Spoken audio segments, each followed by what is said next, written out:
বোঝা উচিত আসলে না সংস্কার দেওয়া হয়নি, ছেলেদেরকে কেউ সংস্কার দেয় নাই বলেই তাই ছেলেরা অপরাধী হয়েছে। যদি বাড়ির থেকে সংস্কার পেত, সঠিক শিক্ষা পেত, তাহলে কোনো ছেলের খুব হতো না। শিক্ষার অভাব।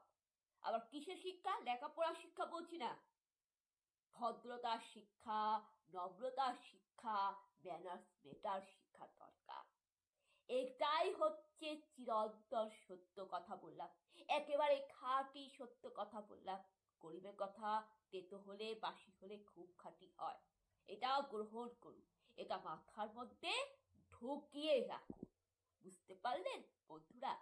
যেভাবে ক্রাইমটা বাড়ছে, এটা কিন্তু আর মেনে নেওয়া যাচ্ছে না, এটা কিন্তু মেনে নেওয়া যাচ্ছে না, তাই না? অথচ দেখুন সেই দাদুটা 20 বছর মেয়েটির দিকে কুনজর দেয়, সেই জোয়ান ছেলেটা দিদির বয়সী বড় কাকিমার বয়সী মহিলার দিকে কুনজর দেয়। এটা কেন হবে? তোমার জোয়ান বয়স, তুমি বাচ্চা বয়স, তাই তুমি তোমার বয়সের একটা মেয়েকে খুঁজে নাও না। তোমার বয়স বাচ্চা বয়স, তুমি একটা ছেলে মানুষ, তুমি একটা পুরুষ মানুষ, তোমার বয়স যদি 25 হয়, তাই তুমি তোমার বয়সের মেয়েকে খুঁজে নাও না। এটাই তো নিয়ম। তুমি দাদু হয়েছো, বুড়া হয়েছো, তাই ঠাকুমাকে খুঁজে নাও না। কাকের সাথে তো কাক হবে না, কাকের বউ কাকি হবে তো নাকি? কাকের বউ কি ময়ূর হবে? হবে না তো। ময়ূরের বউ ময়ূরী হবে, বাঘের বউ বাঘিনী হবে। কখনো দেখেছেন বাঘের বউ গরু হয়? দেখেননি তো। বাঘের বউ কোনদিন গরু হয়? হয় না। বাঘের বউ বাঘিনী হবে। তাহলে একজন দাদু কি করে জোয়ান ছেলে মেয়েদের কাছে যায়? একজন কাকু কি করে তরুণ তরুণী মেয়েদের কাছে যায়? না, তার যখন এতই যখন বিব্রতি, এতই যখন তার অভাব, এতই যখন দরকার, তাই তুমি একটা মেয়েকে বিয়ে করে নাও। তুমি একটা মেয়েকে বিয়ে করে নাও, অগ্নি সাক্ষী করে, আদালতে রেজিস্ট্রি করে, মন্দিরে ঈশ্বরের সাক্ষী করে কোনো একটা পাত্রীকে বিয়ে করে নাও, যে পাত্রীটা হবে তোমার বয়সী। কারণ তুমি যদি সেই পুরুষ জাতি যদি 25 বছর বয়সের হয়, তাহলে সেও তার বয়সী একটা মেয়েকে বিয়ে করে দিক না।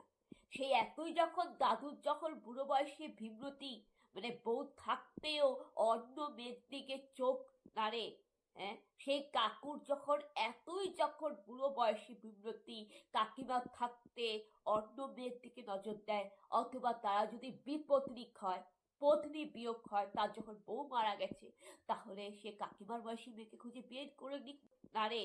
হ্যাঁ, সেই কাকুর যখন এতই যখন বুড়ো বয়সী বিব্রতি, কাকিমা থাকতে অন্য মেয়ের দিকে নজর দেয়, অথবা তারা যদি বিপত্নিক হয়, পত্নী বিয়োগ হয়, তার যখন বউ মারা গেছে, তাহলে সে কাকিমার বয়সী মেয়েকে খুঁজে বিয়ে করে নিক না।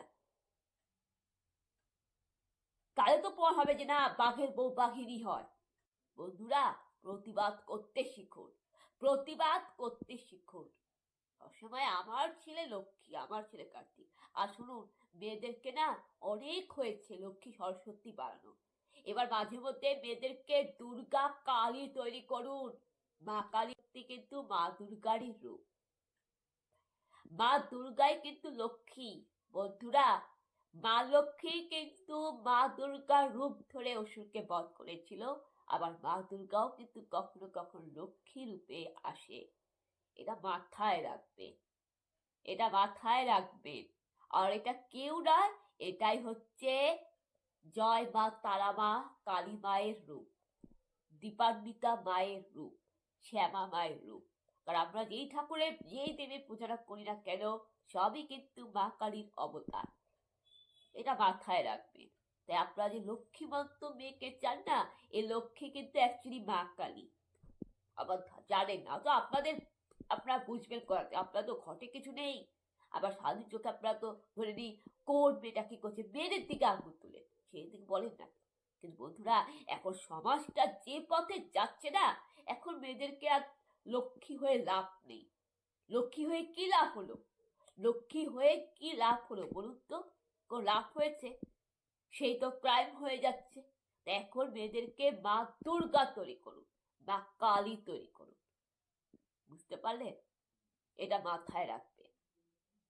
তো যাই হোক, আমার এটাই বলার ছিল বন্ধুরা। আমার যেটা ঠিক ন্যায্য মনে হয়েছে আমি সেটাই বলেছি, কারণ এই ঘটনা কখনোই মেনে নেওয়া যায় না। আর এই সমস্ত ক্রাইম যারা করে তাদের তো স্থান নরকেই, কিন্তু এই ভারতীয় আইনে তাদের মৃত্যুদণ্ড হওয়া উচিত, তাদের এনকাউন্টার হওয়া উচিত, ফাঁসি হওয়া উচিত। কিন্তু এই পশ্চিমবঙ্গে তো বিচার হয় না, বিচারের বাড়ি নির্বিতে কাঁদে। এটা যদি ইউপিতে হতো তাহলে এতক্ষণে অপরাধীর কেল্লা ফতে হয়ে যেত। বন্ধুরা, আমার এটাই বলার ছিল। জয় যিশু। ভালো থাকবেন, সুস্থ থাকবেন। জয় যিশু।